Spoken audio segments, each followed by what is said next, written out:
Good day guys, this is JB and this is JBR Vlog and Ride. This time, well, usually hindi naman ako talaga nagpo-post or gumagawa ng content about cars. Pero this time kasi meron ako nabili na sasakyan na hindi ko naman talaga gusto. And this is a Toyota Race E-Variant manual transmission. So, samahan nyo po ako sa video na ito. Samahan nyo akong kutyain ang aking sasakyan and sa mga dinami-dami ng mga reviews ng Toyota Race sa YouTube. Dadagdagan ko lang na isa, baka sakali makatulong tayo sa mga nagbabalak na bumili ng ganitong variant. So eto siya sa panlabas na anyo. Silver yung nakuha natin, although dalawa lang naman yung pagpipilian nating kulay sa E-Variant. It is this one, the silver, and one is dark gray. Hindi ko alam yung eksaktong tawag nila do sa color, pero yun.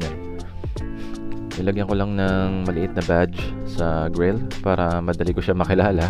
Kasi pag minsan nasa parking ako, ang dami kong kamukha na sasakyan, and kung hindi ka titingin sa plaka, hindi mo makikilala talaga. Sa front view, makikita nyo makipot lang talaga siya na sasakyan. Pero sa gilid, parang itinatago niya yung liit niya. Medyo bulky or chubby siya tignan. And pagdating naman sa likod, reminds me ng mas makantong taillight ng Dodge Charger. Sa tingin ko lang naman para sa akin. So overall, yung vibe ko sa design niya is parang from 2018 to 2020 yung design. So hindi naman magpapaiwan to sa mga latest na sasakyan natin dyan na makakasabay. And yan, may nakatambak na brand yung Honda Civic. 1 taon na dyan yan. So design wise, since ang press release nito was way back 2019 pa, the looks may be malapit ng maluma, pero it's a very safe looking car. And no doubt, gwapo talaga siya. Nilagyan ko lang ng protector dyan sa, para hindi makalmot. And sa loob, nilagyan ko lang din yung door sill ng konting cover. Nabili ko lang sa Lazada yan. Wala pa yata 100 pesos. So ayan, medyo mabuhangin sa loob kasi medyo mabuhangin doon sa parking namin. Kaya medyo madumi. Now that we're already inside, pwede na natin umpisahan ang pangungutya sa napili kong sasakyan. So ayan, nakita nyo manual. And pag sumakay ka dito, parang mararamdaman mo na sumakay ka sa isang laruan na kotse na gawa sa plastic. Kahit saan ka tumingin, plastic. This hole for tweeters, di ko alam kung may laman yan pero pag pinapakinggan ko parang wala akong nadidinig.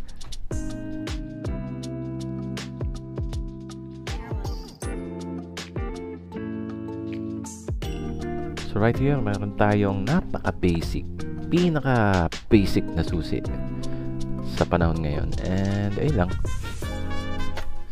medyo mahirap siya ipasok sa una. Hindi siya yung one slide lang. And nakita nyo yung power button doon, o yung starting engine button, bakante. So clutch muna before you can start the engine.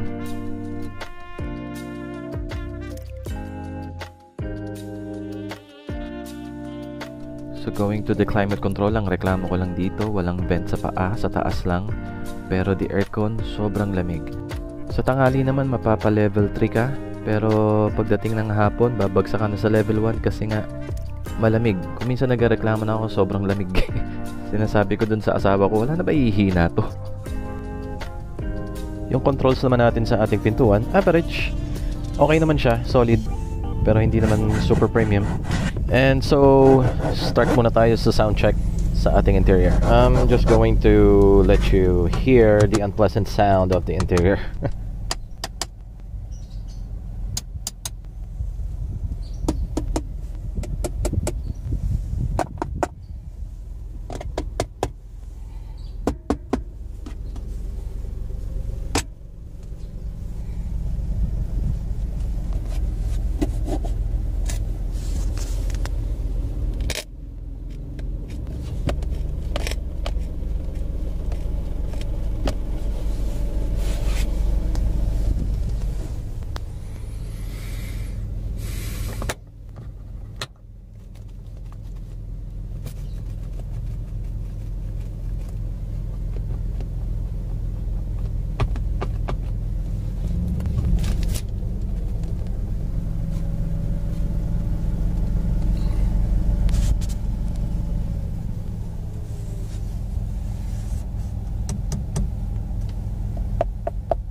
And dito naman sa ating infotainment system, meron tayong Apple CarPlay and Android Auto. Pwede tayo maglagay ng flash drive to play our own music and play videos pero walang pictures. By the way, meron akong app na na-download na pwede natin gamitin sa Android Auto na pwede tayong mag-play ng YouTube at mag-play ng movies habang umaandar yung sasakyan. Hindi na kailangan ng bypass sa handbrake. PM nyo lang ako kung kailangan nyo yung app. At yung red accents naman natin dito is not that vibrant compare sa nakikita nyo sa camera.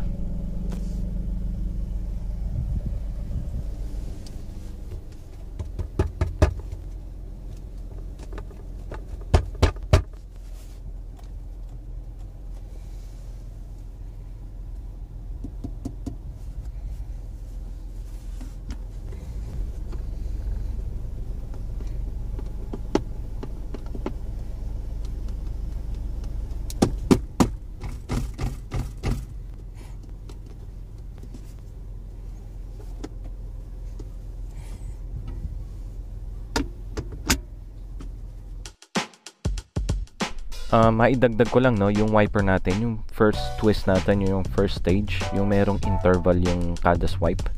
Nakadepende yung interval niya sa bilis ng sasakyan. So kung mas mabilis yung sasakyan, mas maiksi yung interval. Pag mas mabagal yung sasakyan, mas malaki yung interval ng every swipe.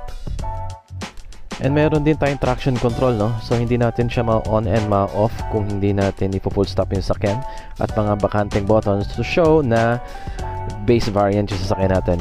So punta naman tayo dito sa likod. You see yung space naman natin dito sa likod, sakto lang, medyo siksikan kung tatlong adults naman yung iuupo natin.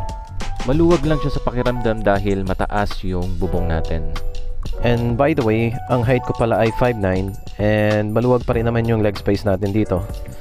And sa headroom naman natin, maluwag pa rin, meron pa rin space. And to mention naman yung driver seat, okay naman yung height ng driver seat dahil hindi naman siya na-adjust, sakto lang siya sa height ko. Hindi mababa, hindi mataas. Wala rin tayong charger dito sa likod, bakante yan, pero pwede nating palagyan. And dito naman sa likod yung space natin, actually maluwag eh. Masaya ako para dito sa space na to, marami ako na ilalagay.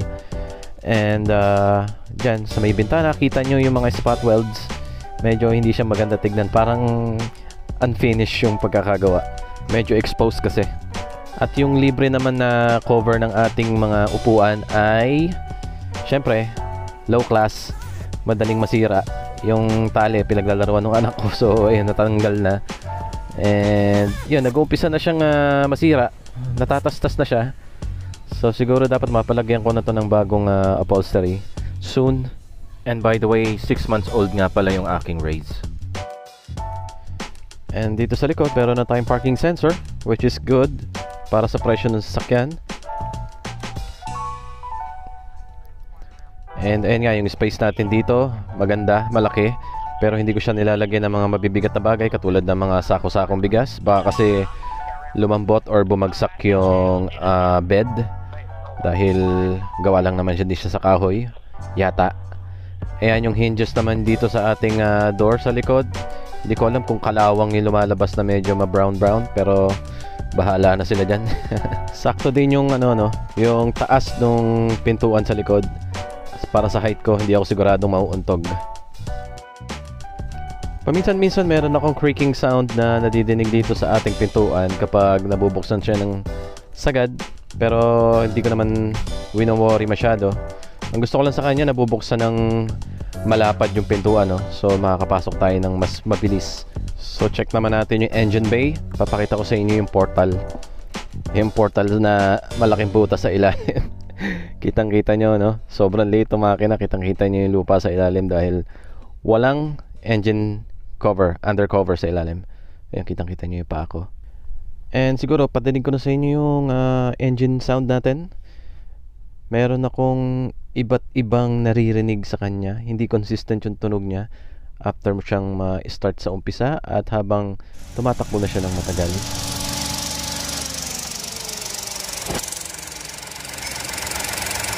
Okay na may tunog niya pag bagong start.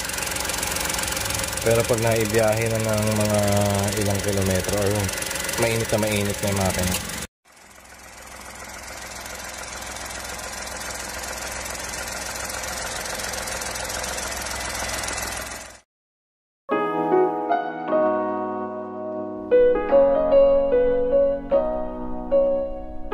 as you can see right now, ipinasok ko sa racetrack si Race. But not to prove anything, just for fun. Winalwal lang ng konti. When it comes to performance, nothing really incredible about it.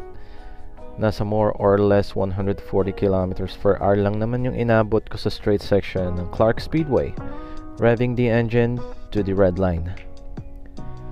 And sa body roll, yep, rolling talaga. Pero the seat bolsters kept me in place, kaya I love the seat, though hindi siya kalambutan. By the way, meron tayong tropa na kasama dito. Gamit niya is ECVT variant and he's 4 seconds ahead of me. But since hindi pa tayo komportable sa racetrack, probably we can shave 1 or 2 seconds pa sa time. Pero for sure, CVT can beat the MT in this course. Siguro, going to the engine, since this engine is made for efficiency, based sa kilometer per liter reading natin sa dashboard when I'm driving sa loob ng mga bayan with frequent stop and go, very light traffic, 15 to 16 kpl yung consistent reading niya. And when I try to reset reading kapag nasa expressway tayo, nag-average ako ng around 21 to 24 kpl. Also, sinubukan ko yung full tank and refull tank estimation from Bulacan to Nueva Ecija and nakakuha ko ng 21 kpl. Really good. Really not bad. Additional details, 5th gear cruising at 100 kilometers per hour, eksaktong nasa 3,000 RPM ang makina natin. And for my theory only, the ECVT variant is more efficient sa expressway since it can cruise at 100 kilometers per hour at 1,500 RPM lamang. And babawi naman ang manual sa efficiency sa traffic and driving sa loob ng bayan. Mga ilang bagay pa na napansin ko, transmission, we have 5-speed. Lagi akong nag-aalangan sa first gear and second gear. Yung ratio nila is very close, like, paano ko ba sasabihin? First gear is very light, same sa second gear.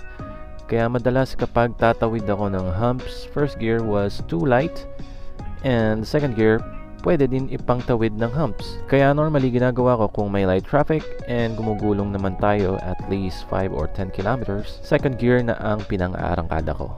When it comes to shifting, madali naman pumasok ang gears, hindi naman siya short throw like Honda's. Na-compare ko lang siya sa Vios Gen 3 ko dati. And mas madalas ako maloko ng gear shifter ng Vios. Sa Vios, akala ko nakapasok na yung gear pero hindi pa pala dahil parang malalim nga ang travel ng shifter. Pero i-compare natin dito sa ating race, hindi ganoon kalalim. In short, this is better than my Vios Gen 3 MT. Isa pa sa nagustuhan ko sa kanya, actually normal na to sa mga Toyota eh. May konting bigat yung manibela na nagbibigay naman sa'yo ng feedback from sa kalsada, papunta sa gulong, papunta sa manibela, at papunta sa iyo. So parang meron kang komunikasyon sa sasakyan. Well, that's my preference. Pero kasi na-try ko na rin na mag-drive ng sasakyan na medyo walang feedback sa manibela and hindi ko maramdaman yung kalsada and hindi ko yun gusto. Sa suspension naman, medyo matagtag siya. And mas matagtag siya kapag puno ka ng sakay. Tapos yung mga napapansin ko na nakakasalubong ko ng mga Toyota Race na puno ng sakay, mapapansin nyo, tingalang-tingala na yung harapan, no, di ba? Kasi yung hood natin, yung harapan natin, mataas na yun, di ba? Tapos pag napuno pa ng sakay sa likod, talagang nakatingala siya. So ano nga bang dahilan bakit kinuha ng Race ang desisyon ko para siya ang piliin ko na sasakyan? Well, first, it is the price. Ayoko din ng malaking sasakyan. Ayoko din ng mataas na sasakyan. Pero dahil nakatira ako sa Bulacan, kailangan ko ng mataas na sasakyan. Oh my God, grabe talaga ang Bulacan, no? Sabi nga nila eh, kung pagawi ka ng norte at biglang naging smooth yung takbo ng sasakyan mo, nasa Pampanga ka na. Actually, my first option was the Honda BRV MT manual transmission, which is may kamahalan. Hindi naman tayo mayaman. Second was the Kia Stonic manual transmission also. I love manual transmission, guys. Super in love ako sa design ni Stonic, pero hindi ko malabanan ang tawag ng reliability ni Japanese brands. Uutal na tayo ah. I'm not saying na walang problema or issue si Toyota Race. Pero when it comes to parts, hindi tayo mga problema dyan. Hindi katulad ni excuse me po. So sa price na 751,000 pesos for all of these, sulit na si Reyes. I was not a fan ng design pero it grows on me. At first goofy and tingin ko sa kanya cartoonish. Like, what the heck? Ang laki ng headlight. Tapos ang liit niya. Mahirap seryosohin ang looks niya at kagaya ng mga sinasabi ng ilan, cute siya.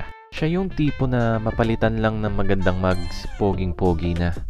Siya yung sasakyan na nagpapanggap na malaki kapag tinignan mo sa pictures at may tamang angulo para makita mo yung mga muscles niya. It really nailed the things that me and my family needs at this point. Murang presyo, matipid sa gasolina, at may ibubuga pagdating sa forma. Overall, I am very happy. Hindi ako nagkamali ng pinili. So, that's been it. Isang kwentuhan lamang po. Thank you for watching. Hindi naman po talaga ito isang review. Just want to share random thoughts. And subscribe na rin po kayo sa aking YouTube channel. Maraming salamat po. I am JB and this is JBR Vlog and Ride. Thank you for watching and I'll see you next time, next day, next month, next year, whatever. Thank you and ciao. Ay, wait lang, no? Puta, may nakalimutan ako, no? Yun nga palang, no? Yung paulit-ulit ng mga nagtatalong dyan, no? Kung kaya ba ni Reyes lumakyat ng Baguio, no? Kayang-kaya, putangin ang kayang-kaya talaga. Kahit dainin nyo ng Sagada yan, walang problema, no? Paulit-ulit kayo, okay? Okay, bye.